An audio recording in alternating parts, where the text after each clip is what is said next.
Where do you think the gaps still are right now? Well, thank you very much. It's great to be here. I must thank AFC and the government of Kenya for arranging this conference, which is the Africa we build.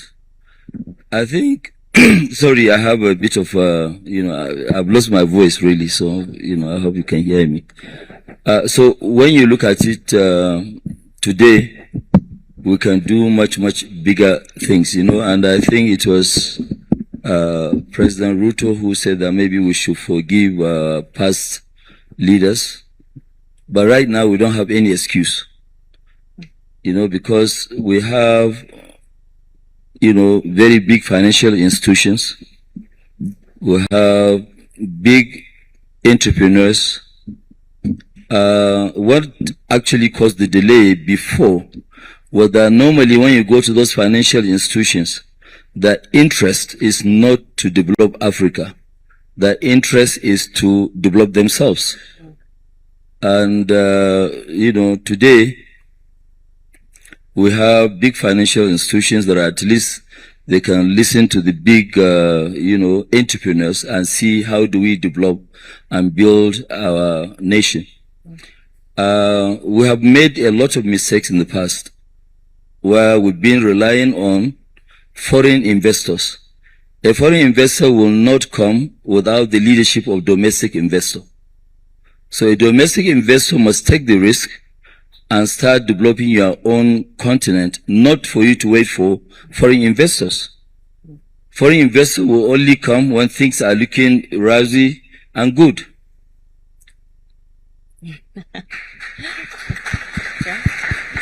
So, as we speak today, also, when you listen to the speech of President Ruto, he actually summarizes almost everything that we are to discuss today.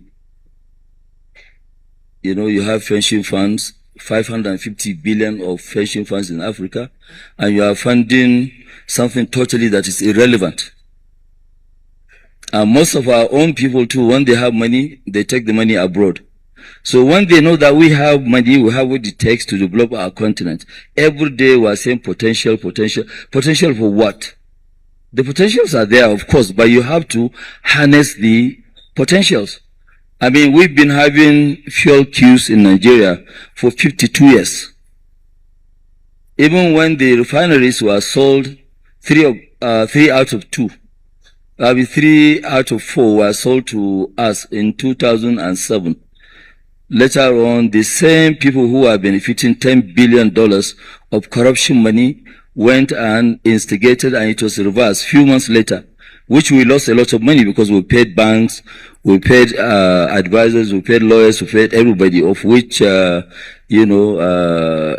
was part of. So today, as we speak, can we be where we want to be? The answer is yes. But we must build it ourselves as Africans, not by foreigners. Thank you for that. And of course, we will welcome President Museveni and also President Ruto to the stage. We were just speaking about the gaps that still exist despite some of the investment that we've seen on the continent. I've been listening to both of you speak this morning, and it seems like there is more cohesion between both of your countries. I wonder if you speak to an investor and you talk about what the regional collaboration looks like now, what's different now than in the past, what would you say? President Museveni? I think what is different is that the mistake makers have failed. So people have seen the mistakes. The mistakes have blossomed. They have seen. I think that's why people are beginning to see themselves different. You can see these are. I have been watching this for the last 65 years. I think Mr. Ruto maybe, are you 65? 58, you can imagine. 50. So, these young people have come up and they have seen. it would have been better if we, because like some of the other people, like the Chinese, the people like Lee Kuan Yew, they saw it earlier.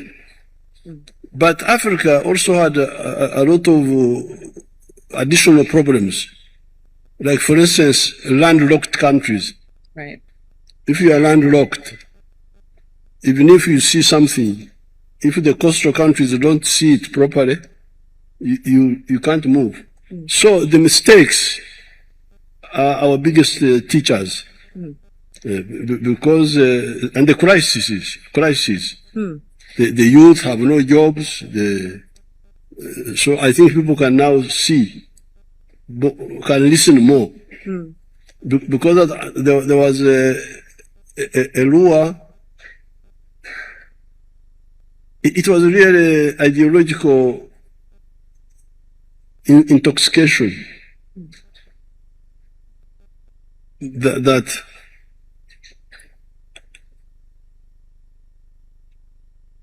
if you, like for instance here in East Africa, how the East African community broke up in 1977 with Amin.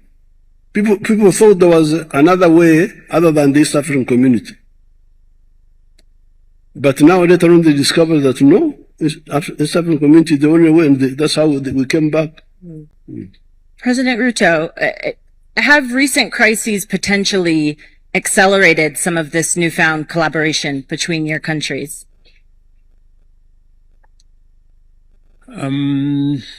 Yes and no. I think the question you've asked is what is different now? And I think there is realization by all of us that the solution to the challenges and problems we have is not out there. It is right with us. If you listen from what Dangote has said, he has said investors from out there will not invest in our countries unless we take the lead ourselves. Why would somebody else take a risk? How is it their business to build our countries? It's none of their business, and I mean, rightfully so. First and foremost, we must realize that it is our responsibility. Others can only come to support us, but we must take the lead ourselves. And it doesn't start with entrepreneurs and industrialists like Aliko here. It starts with leaders like President Museveni and myself. Because a challenge that we have in our continent is a challenge of leadership. That's it.